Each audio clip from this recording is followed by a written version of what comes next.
This is my presentation about the language of economic writing by Michael Barr. First, I'm going to start with an outline, which will show that I have an introduction, research questions, my corpus, and then I will talk about my research tools, the expectations I had for my research, the results from my research, and a conclusion, which basically sums up the entire project. For the introduction, I researched the language of economics. Economics is the study of markets, the flow of money, and production. Specifically, I researched GDP, which stands for Gross Domestic Products, which represents the output of a country. I chose this topic because it relates to many of the economics courses I am currently taking at Lafayette College. Now, for my research questions. I looked into 3 different questions to dissect my corpus. The first question was related to keywords, and I chose the keywords labor, recession, output, and consumption. I felt that all of these words would be very prevalent in my corpus because of how important they are to the study of economics. The second question I asked about these words was what came after those words. And then third, I looked at the use of first person pronouns in my corpus. Now to talk about my corpus. My corpus consists of 3 articles, all made by academic sources and found on JSTOR, which is an academic journal database that compiles many academic journals, articles, and other types of writing surrounded that were all made by academic sources. The first of these 3 journals is the impact of COVID-19 on the impact of the COVID-19 pandemic on consumption, learning from high frequency transaction data by Hai-King Chen, Wenlan Qian, and Qiang Wen.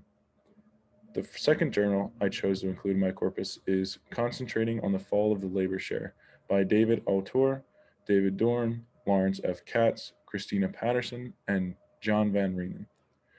The third journal in my corpus is a section of Recessions and Recoveries, which is a journal. The section I chose is named Recovery from Financial Crisis.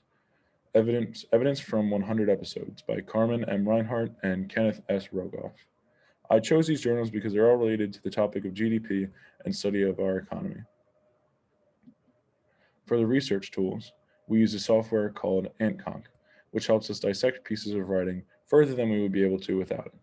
There are multiple tools in AntConc which I used. The first tool was the word list. In combination with the word list tool, I cross-checked my corpus with the academic word list as well. I also used the word list tool to find my keywords as well as first-person pronouns in my corpus. I then used the clusters and grams tools to find the words used around my keywords. Now this helped me find what came after to answer my second question. This software helps us find what words our corpus consists of and provides us with a lot of information about our corpus that would be impossible to do by yourself. For the expectations, I expected to see the keywords used a lot when compared to the rest of the AWL. I didn't really have any expectations for what words were going to be following my keywords, but I expected them to also be words from the AWL. I also did not expect to see many first-person pronouns in this journal or in my corpus because they are typically not in academic sources. Now, for my results. I was not surprised by many of the results. My keywords appeared a lot, which is what I expected, but the word recession did not appear nearly as often as I thought it would. The word labor came up the most out of the 4 keywords, which was expected because of how important labor is to GDP. When I used the clusters and grams tool, I found the most common words used after labor were share and market. The word recession did not have any words following it that stood out from others. Then when I searched the corpus for words following output, it was followed by losses the most, and then consumption was followed by recovery.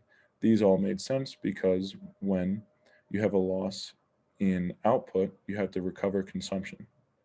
And then I also found that first person pronouns were fairly prevalent in my journal. Some authors used my and and our to talk about their research and what they were writing about. And then for my conclusion, my results were very similar to my expectations, except for the difference in usage of keyword recession as well as the usage of first person pronouns. I expect the first person pronouns to be used less and the keyword recession to be used a lot more than it did, but when I did my research, I found that did not come true. I'm glad that I could dissect this corpus because I will be able to use the knowledge I learned reading these texts to improve my writing in future economics courses.